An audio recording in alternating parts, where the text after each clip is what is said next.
The word shaman is derived from the Manchu Tungus word saman, which means one who knows, and the phenomenon of shamanism was first observed being practiced by the Tungusic people native to Siberia. Although the term is most appropriately applied to the region of Central Asia and Siberia, the term has been used to describe a similar form of religion which is commonly observed throughout the world, especially in indigenous tribal societies, hunter-gatherers, and nomads. One modern definition of the term shamanism, as used by academics, is anybody who contacts a spirit world while in an altered state of consciousness, or in the words of Mircea Eliade, the shaman specializes in a trance during which his soul is believed to leave his body and ascend to the sky or descend to the underworld. Shamanism differs from other religions in that it is usually smaller in scale, and other religions don't usually cultivate altered states of consciousness, although there are exceptions. It is important to note that there is a great deal of variation in cultures considered to be shamanistic, and so it is quite easy to overgeneralize. We can, however, speak of some of the features which are commonly found in shamanistic societies. In general, shamanistic societies believe in a firm distinction between the physical world and the spirit world. The spirit world may be home to gods, spirit entities, demons, and ancestors, and shamanistic societies believe that a person can gain access to the supposed spirit world through altered states of consciousness. Importantly, these spirit entities are believed to have an important role in the affairs of the world, and it is the role of the shaman to communicate with the spirits in order to mediate between the spirit world and the physical world. A shaman is a designated individual who is often given the task of entering the spirit world on their own, or they may serve as a guide for other people on their quests through the spirit world. Through these quests, shamans and the people they guide may gain knowledge about the spirit world for the purpose of helping the society overcome spiritual issues. These ceremonial journeys into the spirit world occur for various reasons, and often involve inducing trance-like states. Historians of religion have noted that shamans themselves are often distinguished from their societies as having undergone spiritual crises or even as being neurotic. For example, scholars have noted that future shamans amongst the Mansi people are often young people who experience epileptic seizures, as seizures are interpreted to be meetings with spirits. Eliade notes a similar idea in Siberian shamans. Among the Tungus of the Trans-Baikal region, he who wishes to become a shaman announces that the spirit of a dead shaman has appeared to him in a dream, and ordered him to succeed him. For this declaration to be regarded as plausible, it must usually be accompanied by a considerable degree of mental derangement. For this reason, shamans are often separated from the rest of their societies, and though they often occupy a high status, they are often alienated due to their peculiar disposition. In primitive man, as in all human beings, the desire to enter into contact with the sacred is counteracted by the fear of being obliged to renounce the simple human condition and become more or less a pliant instrument for some manifestation of the sacred, gods, spirits, ancestors, etc.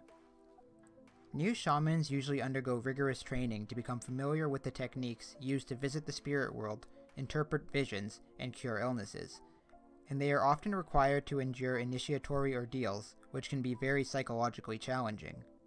Once young shamans have passed through their initiatory rites, they are charged with facilitating communication with the spirit world in order to resolve any issues which the community may be facing.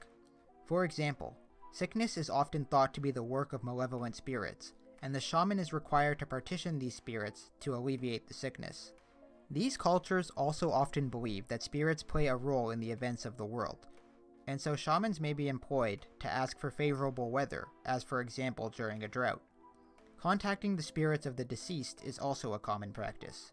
Depending on the culture, shamans may also have other roles, including the preservation of the tribe's cultural and mythological knowledge, leading religious festivities, dramatization of mythological stories, sacrifices, and acting as a psychopomp, which is a person who guides the spirits of the recently deceased into the afterlife.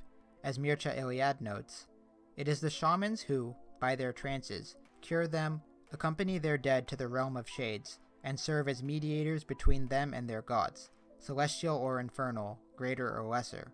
This small mythical elite not only directs the community's religious life, but, as it were, guards its soul.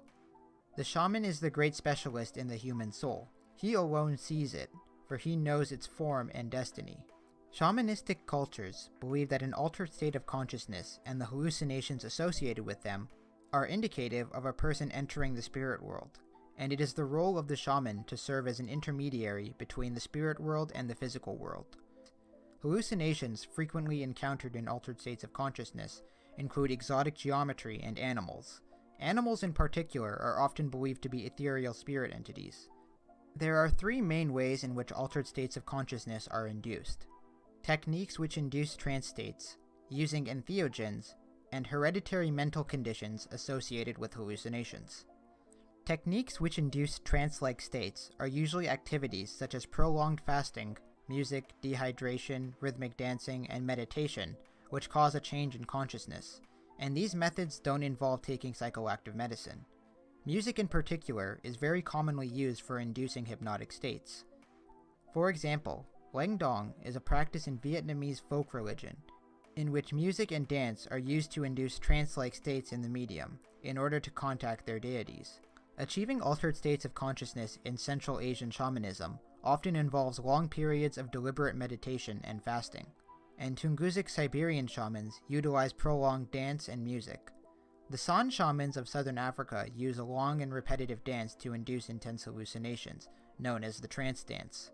The term entheogen refers to any psychoactive drug that is used for spiritual purposes, and they can be used either directly as they occur in nature or after some special preparation.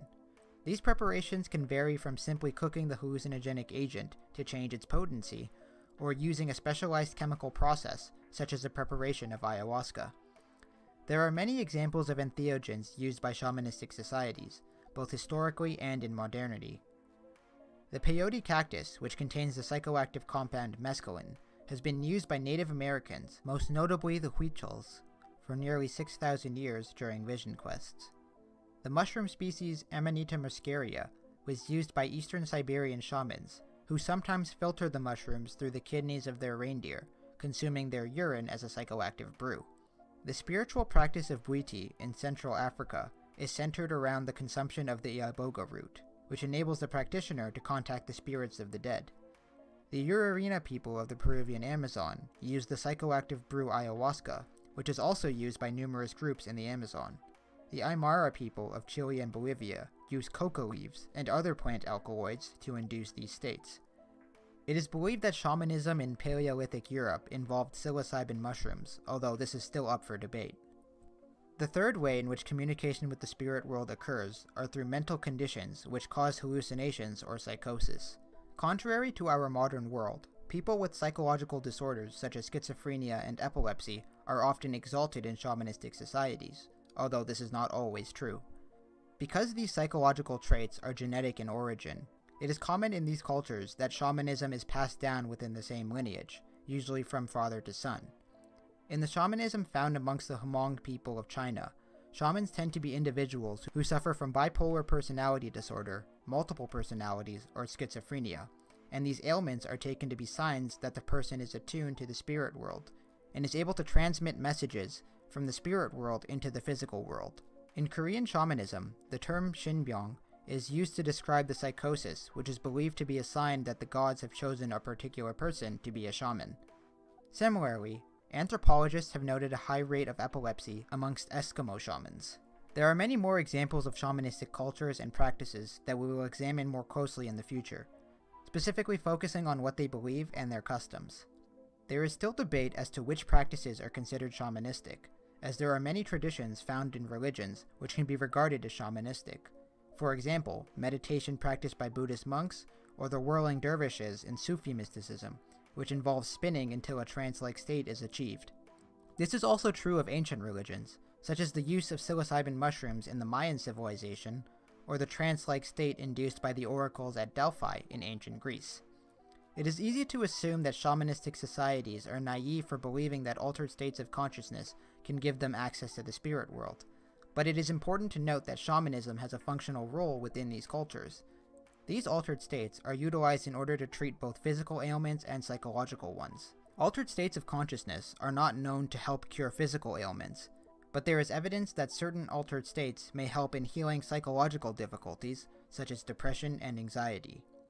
As noted in this video, shamanism is quite ancient in the history of religions, as evidence of shamanistic practices date back to at least 70,000 years ago, although it is believed that shamanism in the Paleolithic era was significantly cruder than its modern variations. It is believed that shamanistic societies were responsible for kickstarting the cognitive and symbolic revolution, which eventually gave rise to civilization and the modern world as we know it. Belief in shamanism has declined significantly since the advent of large-scale monotheistic religions of Christianity and Islam, but it does persist in a few isolated examples.